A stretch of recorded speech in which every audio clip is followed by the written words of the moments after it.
Dear audience, আসসালামু আলাইকুম।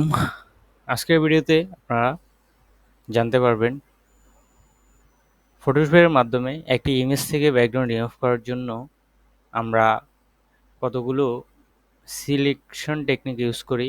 এই ভিডিওর মাধ্যমে আজকে আমরা দেখাবো। যদি সিমিলার ব্যাকগ্রাউন্ড যদি না হয় একটি ইমেজের প্রোডাক্ট এবং ব্যাকগ্রাউন্ডের মধ্যে, তাহলে সেক্ষেত্রে আমরা কয়েকভাবে সহজে আমরা একটি প্রোডাক্টকে আলাদা করতে পারি। যেমন ফটোশপের ভালো একটা ফিচার, আমরা যদি ম্যাজিক ওয়ান টুলে থাকি এবং যদি সিলেক্ট সাবজেক্টে যদি আমরা ক্লিক করি, সেই ক্ষেত্রে আমাকে ফটোশপ খুব সুন্দরভাবে সাবজেক্টটা সিলেকশন করে দিয়ে এবং ব্যাকগ্রাউন্ডটা সহজে রিমুভ করতে সাহায্য করে।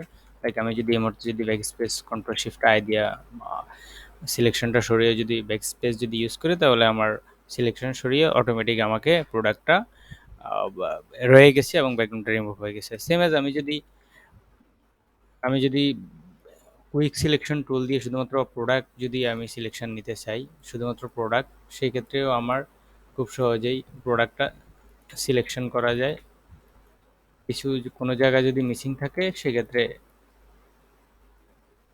আপনারা প্লাস মাইনাস করে নেবেন,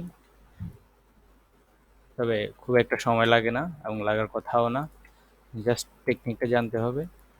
সেম এজ আমরা এই ক্ষেত্রেও আমরা সহজেই ব্যাকগ্রাউন্ডটা রিমুভ করতে পারতেছি। তাছাড়াও যদি আপনি অনলি ম্যাজিক ওয়ান টুল ইউজ করেন, সেক্ষেত্রে আমরা ব্যাকগ্রাউন্ডের উপর কাজ করে, সেক্ষেত্রেও আমরা সহজেই ব্যাকগ্রাউন্ডটা রিমুভ করতে পারতেছি।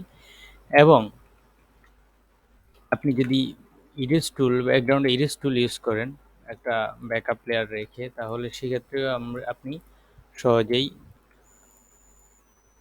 ব্যাকগ্রাউন্ডটা রিমুভ করতে পারবেন। একটু ছোট করে দিবেন যাতে আপনার প্রোডাক্টটাতে যেন কোনো সমস্যা না হয়, কারণ সিমিলার কালার ফটোশপ নিয়ে নিবে। একটু ছোট করে দিবেন, তারপর যদি কোনো অংশ ফিরে যায় আপনার মাস্ক করে ফিরে নিয়ে আসবেন। এভাবেও একটি ব্যাকগ্রাউন্ড রিমুভ করা যায় ইজিলি। তাছাড়াও আপনারা সিলেকশন চ্যানেল থেকেও একটি ফাইলের ব্যাকগ্রাউন্ড রিমুভ করতে পারেন। আমরা ব্ল্যাকটা আরেকটু ব্ল্যাক এবং হোয়াইটটা আরেকটু হোয়াইট নিয়ে এভাবে আমরা একটা ইমেজের ব্যাকগ্রাউন্ডকে সহজেই আমরা রিমুভ করতে পারি। সহজেই আমরা একটা ফাইলের ইমেজের ব্যাকগ্রাউন্ডকে আমরা রিমুভ করতে পারি। তো আজকের ভিডিওটি কেমন লাগলো অবশ্যই জানাবেন। এভাবে ফটোশপের সব ধরনের ভিডিও পেতে চ্যানেলটি সাবস্ক্রাইব করবেন এবং ফলো করবেন আশা করি। ধন্যবাদ, ভালো থাকবেন, আসসালামু আলাইকুম।